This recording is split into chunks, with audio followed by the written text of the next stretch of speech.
कानी बहू।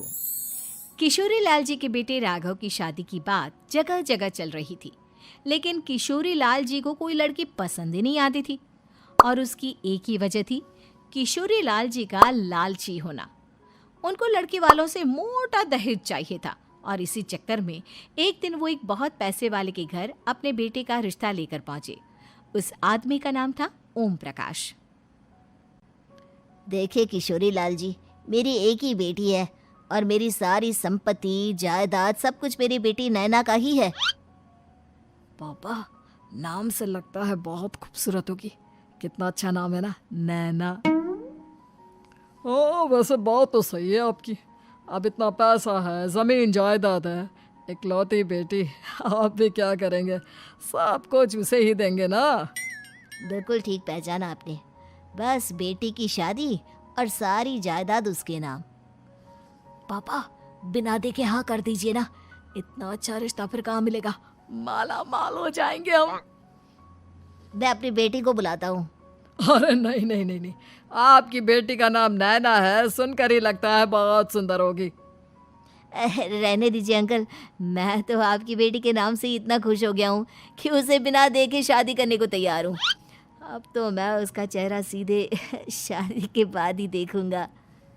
और इस तरह राघव नैना का चेहरा नहीं देखता और उससे शादी कर लेता है। शादी के बाद अपनी सुहाग रात पर जब राघव नैना का घूंघट उठाकर देखता है तो नैना की आंखें बंद थी। कितनी खूबसूरत हो तुम नैना, जरा अपनी आंखें खोलकर मेरी तरफ देखो तो सही।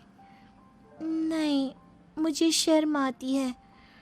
अरे, मैंने तुम्हें शादी से पहले भी नहीं देखा, और अब अगर तुम आंखें खोलकर मुझे देखोगी भी नहीं तो मुझे अच्छा कैसे लगेगा?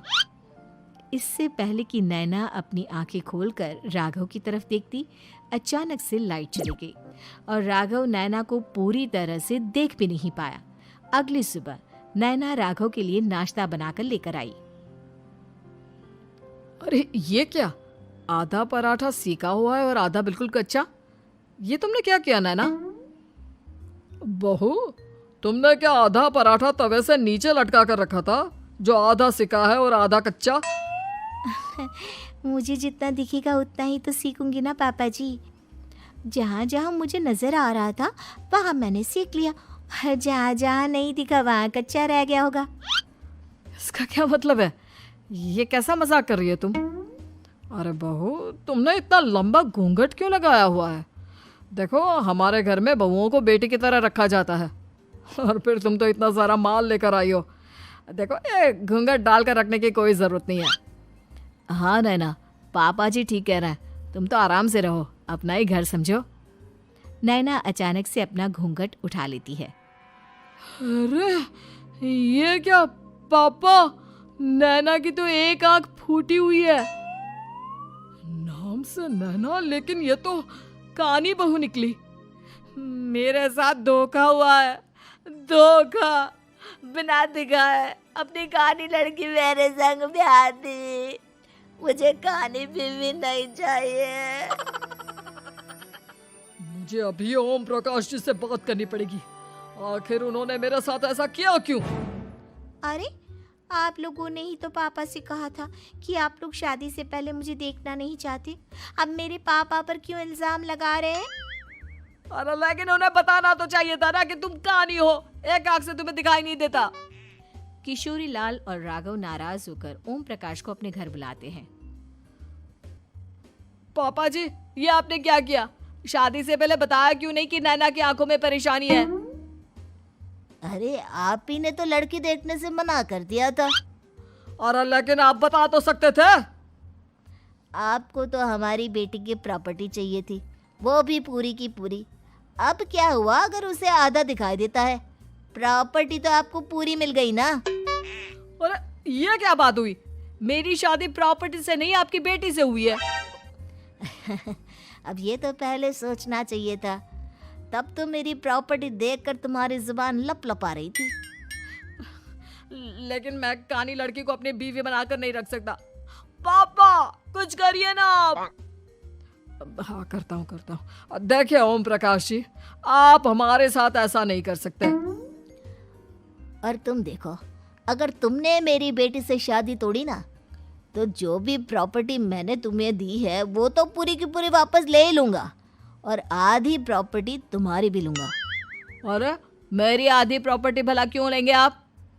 इसलिए क्योंकि मेरी बेटी को आधा नज़र आता है और उसकी नज़र अभी तक तुम्हारी आधी जायदाद पर ही पड़ी है। अब तुम उसे घर से निकालोगे तो कुछ तो लेकर जाएगी ना। और अगर हम आपकी बेटी को अपने घर की बहू बना कर रखे तो? तो तुम्हारी पूरी प्रॉपर्टी तुम्हारी ही रहेगी, और जो मैंने तुम्हें दिया है ना, उसमें से बस मैं आधा लेकर जाऊंगा। अरे लेकिन अब आप अपनी दी हुई प्रॉपर्टी में से आधी वापस क्यों लेकर जाएंगे? अगर मैं आपकी बेटी को अपनी पत्नी बनाकर रखने को तैयार हूं तो? इसलिए ताकि भविष्य में अगर तुम मेरी बेटी को धोखा दो तो उसके पास कुछ तो रहे जो पति का हो। वैसे मेरे पास तो बहुत कुछ है, लेकिन अपने पति की कोई निशानी तो उसके पास होनी चाहिए ना। अब अगर तुमने मेरी बेटी को कहानी कहा तो तुम्हें प्रॉपर्टी भी कहानी ही मिलेगी, पूरी नहीं। जमाए राजा।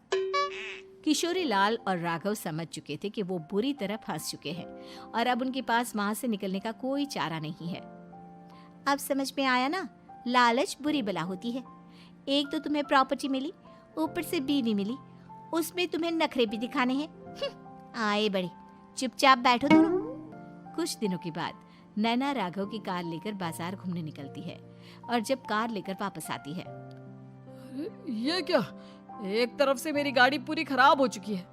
लगता है तुमने मेरी गाड़ी को किसी दूसरी गाड़ी के साथ एक्सीडेंट किया है। अरे अरे कितना बड़ा नुकसान कर दिया तुमने बहू। वो क्या है ना पापा जी, मुझे एक आंख से दिखाई नहीं दे रहा था, सामने से गाड़ी आ रही थी। मुझे तो सिर्फ आधा ही दिखाई दिया और वो गाड़ी मेरी कार से रगड़ते हुए निकल गई। अब मैं क्या करूं बताओ? आप इसे ठीक कराने के पैसे कौन देगा? तुम्हारे पापा? तुमने मुझसे इस तरह से बात की? अभी रुको। नैना राघव की शिकायत ओम प्रकाश को कर देती है। देखो राघव, अब जो मेरी आधी प्रॉपर्टी तुम्हारे पास थी ना, उसमें से आधी और मैं लेकर जाऊंगा, क्योंकि तुमने मेरी बेटी को डांटा। अरे नहीं नहीं पापा जी, गलती हो गई, माफ कर दो। गलती की तो कोई गुंजाइश ही नहीं। अगली बार मेरी बेटी को डांटा तो बची हुई आधी में से आधी और ले जाऊंगा।